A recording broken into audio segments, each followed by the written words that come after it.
Video kelakuan sak gerombolan masyarakat buak sampah nok Kali Brantas viral nok Jombang. Pirang-pirang warga ketok buak sampah sing diadai kresek teko jembatan. Video iki direkam karo warga lan dadi viral nok nggone sak jumlah media sosial. Dinas Lingkungan Hidup sak panggon langsung nindak lanjut karo ngongkon tim nok panggon.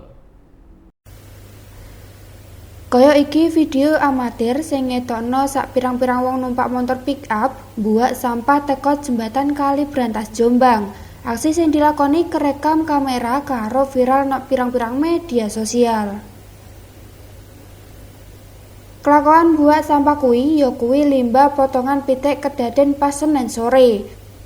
Motor kuwi diduga teko arah kidul jembatan, bar kuwi mendhek nok jembatan Kali Brantas sing dadi penghubung Kecamatan Tembelang karo Kecamatan Ploso Kabupaten Jombang.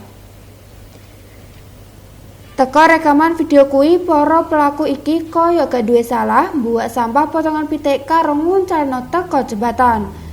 Sauntara limbah sing digawa motor pick up warnane silver iki ketok bek. Dinas Lingkungan Hidup Kabupaten Jombang langsung nindak lanjut karo ndelok nok panggon ambek njaluk keterangan teko sak pirang-pirang warga sak panggon. Ditemokno bukti limbah sing ijek nyantolno jembatan kuwi.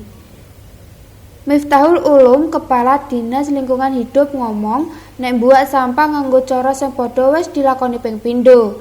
Saiki upaya nggoleki pelaku sing buak limbah. Dinas terkait wis ngupayakno koordinasi karo Dishub kanggo nyisir CCTV jejak motor pelaku. Dinas ngancem ape ngekei sanksi nek ditemokno pelaku mbuak sampah utawa sing duwe usaha. Hukuman iki iso bentuk administrasi sampai denda. Kaya sing disebutno pas Perda nomor 3 tahun 2019 tentang pengolahan sampah. Sauntara AKP Dinas Robin Kasat Reskrim Polres Jombang ngomong wis meriksa sak pirang-pirang saksi. Kasile limbah potongan iki dibuak karo wong teko Pladaan. Wong-wong ngolehno barang teko daerah kanggo njaba kutha.